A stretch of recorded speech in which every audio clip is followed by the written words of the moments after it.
Mama Colleen. Gusto ko lang po sanang humingi ng advice. Itago nyo na lang po ako sa pangalang Gemini.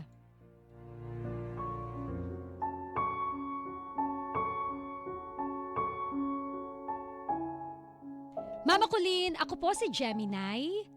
I was 18 years old nang makilala ko ang live-in partner ko ngayon. 30 years old na siya that time. 12 years po ang gap naming dalawa. Nakilala ko po siya kasi nag-rent sila sa bahay namin dito sa Taguig at kinuha ng kasamahan niya ang number ko in case daw na may kailangan silang sabihin sa akin. Mama Colleen, sa Rodriguez Rizal po ako nakatira noon at kasama ko yung mama at stepdad ko. Broken family po kami. Dahil nag-asawa ulit si mama kahit buhay pa po si papa. Mama Colleen, hindi na po ako nakapag-aral dahil hindi na daw po nila kaya. Kaya namasukan na lang po ako bilang isang katulong. Pero Mama Colleen, umalis din po ako noon sa pinapasukan ko kasi nag-aaway sila mama at papa kung kanino daw mapupunta yung sahod ko. Oh, no!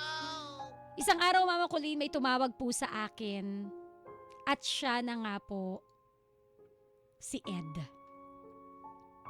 Naging textmates at callmate kami Mama Colleen. Nagkapalagayan kami ng loob. At aminin ko po, naging padalos-dalos ako that time. Na pagsisisihan ko pala sa huli. Yes po, Mama Colleen, lumandi po ako ng maaga. Oh no! Feeling ko kasi nung noon wala pong nagpapahalaga sa akin. Gumraduate po ako ng high school na wala pong pumunta ni isa po sa mga magulang ko. Alam mo yun Mama Colleen, yung atensyon na hinahanap ko sa magulang ko, kay Ed ko po nakita. Pero nagkamali ako at lalo lang palang gugulo ang lahat. Sinuko ko kaagad ang bataan ko kay Ed hanggang sa nabuntis niya po ako. Pinakilala ko siya kay mama at sa sobrang galit ni mama na nabuntis ako, nasampal po ako ni mama. At nakita ni mama na yung taong pinili ko ay isa palang lasinggero. Oh no! Nung panahon na yon, nilayo ako ni mama nung malapit na akong manganak. Dahil ako, iniwan niya ako sa pinapasukan niyang bahay. Umuwi siya ng probinsya at dahil may utang siya doon, wala akong nagawa kundi ang maghintay ng kaniyang pagbabalik. Sabi nga ng amo niya, sila daw ang sasagot sa panganganak ko. Pero tumakas ako doon at bumalik ng Taguig. Kasi naisip ko noon, paano yung anak ko na walang kikilalaning ama sa paglabas sa mundo? Mama Colleen, yung gulong-gulo yung isip ko noon. Pero pinili ko pa ring balikan si Ed na again sana pala hindi na. Tinanggap ko na lang sa sarili ko na nung time na yun, baka sakaling magbago siya dahil magkakababy na kami.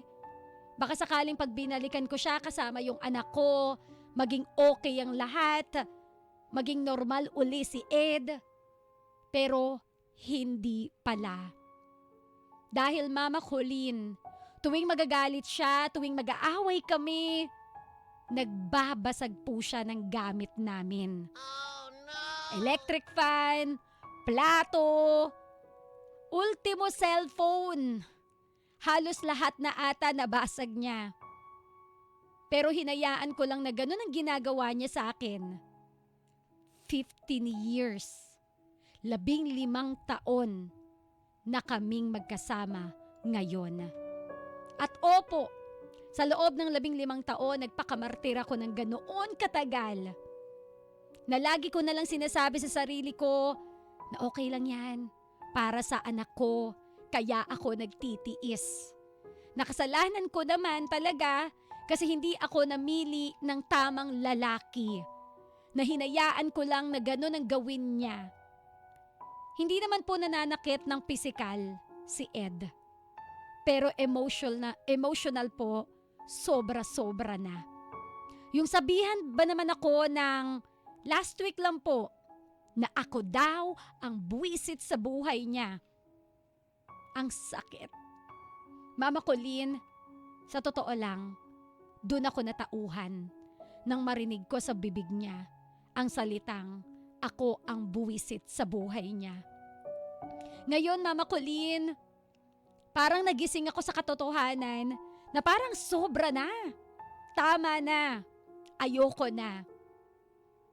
Mama Colleen, ang tanong ko po, paano ba ako bibitaw? Paano po ba ako aalis sa ganitong sitwasyon? Ano po ba yung unang magiging hakbang ko? Sana po ay matulungan niyo po ako. Muli, ako po si Gemini. At ito po ang aking kwento dito sa Heart to Heart with Mama Colleen.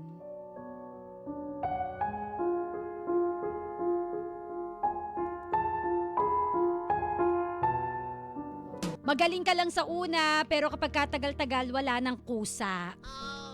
Sinungaling ka pala, tipong nagpaasa ka lang na ang pangako mo aalagaan mo siya hanggang dulo, pero ang pangakong ito mapapako naman pala.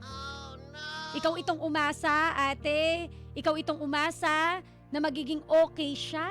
Umasa ka sa mga pangako niya, pero hindi naman pala totoo.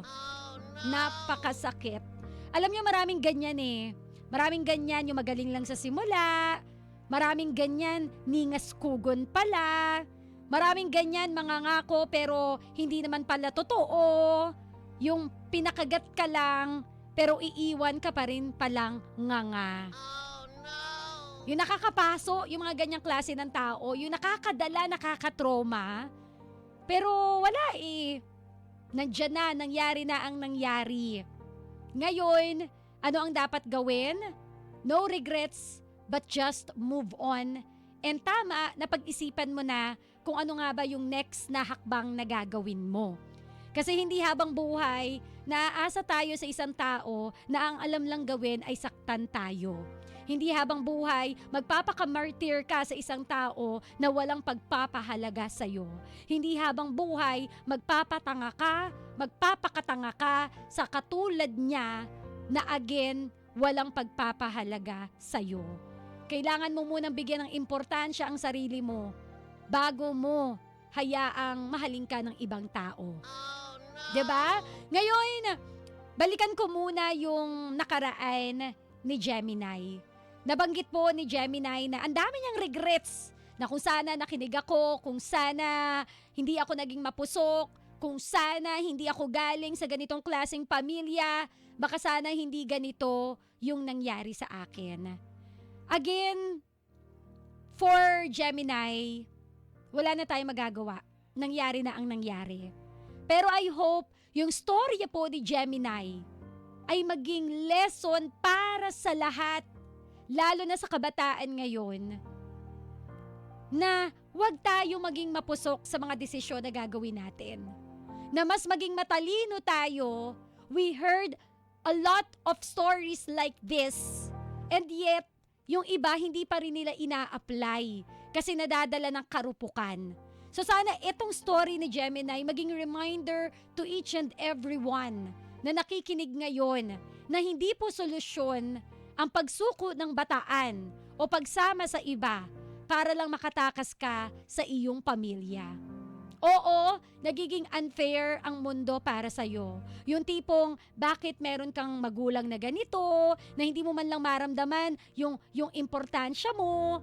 Usual yan di ba? Yan yung mga escape plan natin palagi. Ang escape plan natin, para sakaling maging okay ang buhay ko, lalayasan ko na lang si nanay at tatay. Total, wala namang nagpapahalaga sa akin, gagawa na lang ako ng sarili kong buhay.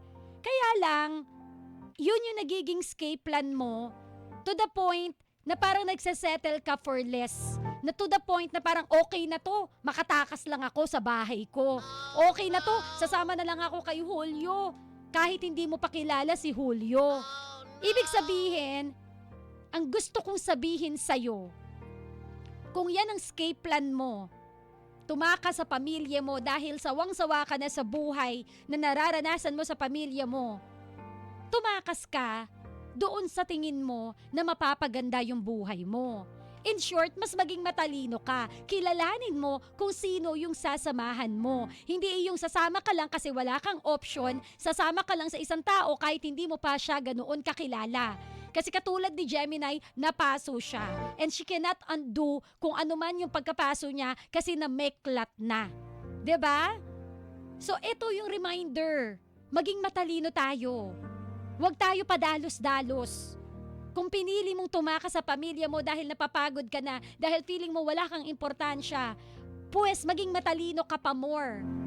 Tatakas ka at sumama ka, or might as well wag ka sumama, ituloy mo yung mga pangarap mo na naputol ng mag-isa.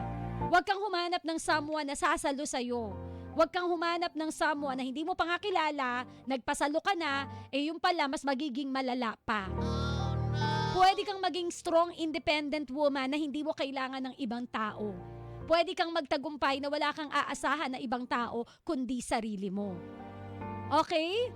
Pangalawang lesson po ng story ngayon sa mga magulang. Okay? Sa mga magulang natin, huwag sana nating iparamdam sa ating mga anak yung parang hindi natin sila napapansin. Yung parang sarili lang natin yung iniisip natin.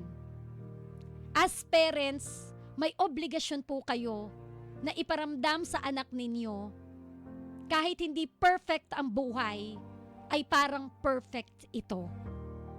As parents, kung busy po kayo sa buhay ninyo, tandaan ninyo na may mga anak na umaasa sa inyo. Hindi lang naman pera ang kailangan ng mga anak, kundi yung atensyon ninyo. Kaya may mga kabataan na naliligaw ng landas. Ask yourself, bilang magulang, may pagkukulang ka ba?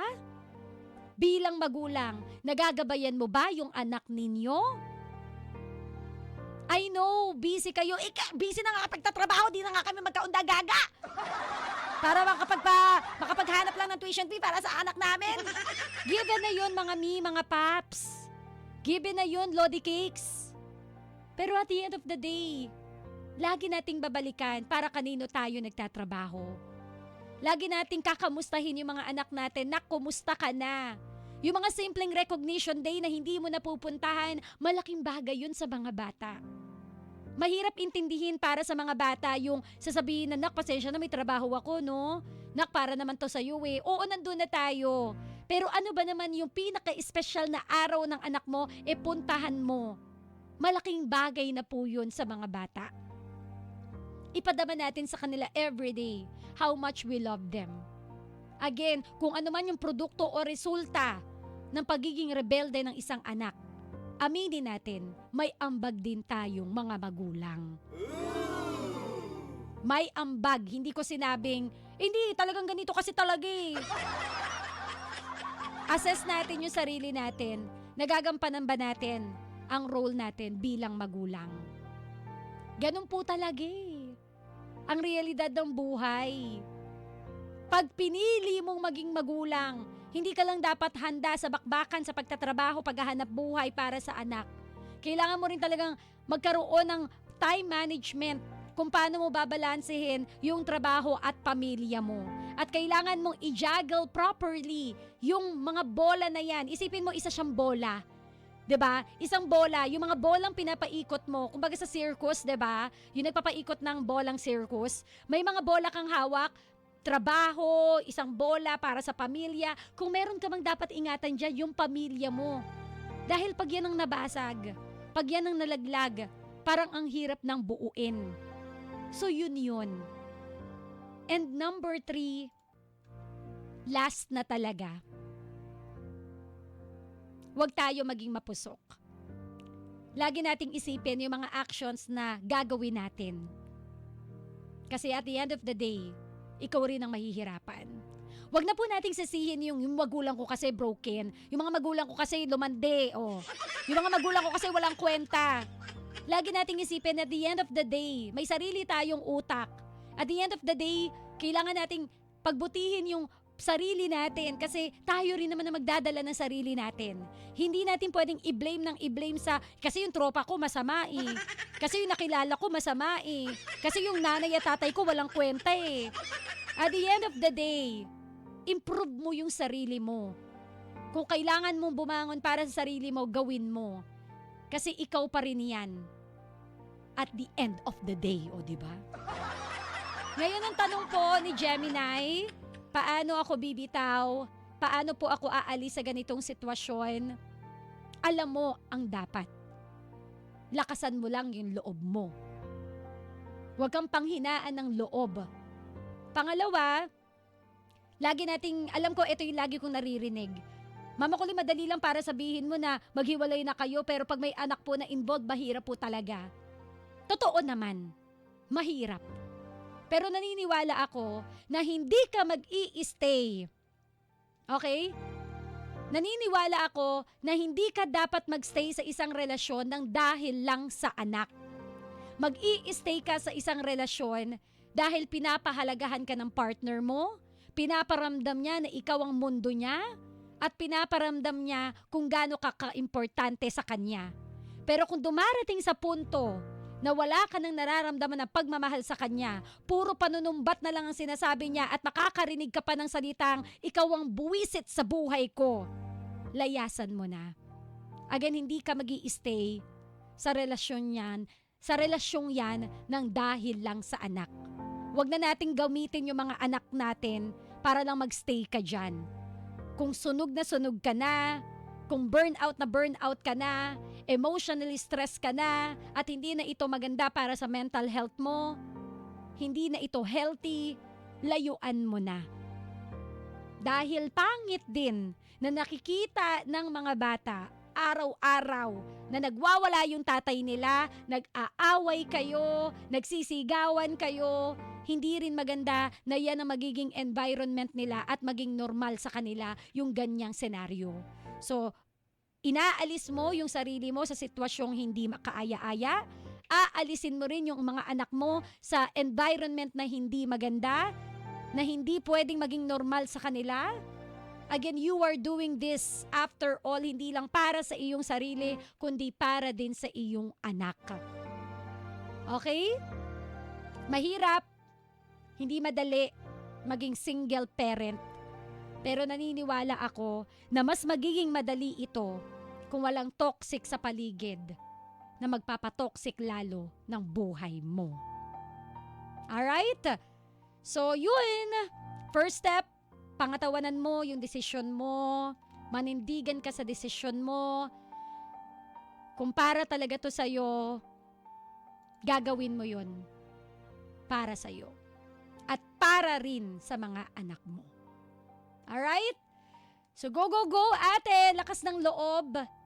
Unang step, magdasal ka din. Lord, gabayan niyo ko, ano ba ang pinakatama kong gawin? Lord, is it time na ba para ituloy ko na yung plano ko?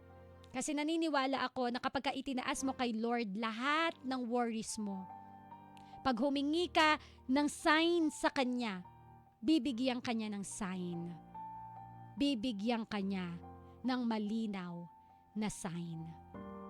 Alright? So once again, that is the story of Gemini. Dito, sa Heart to Heart with Mama Colleen.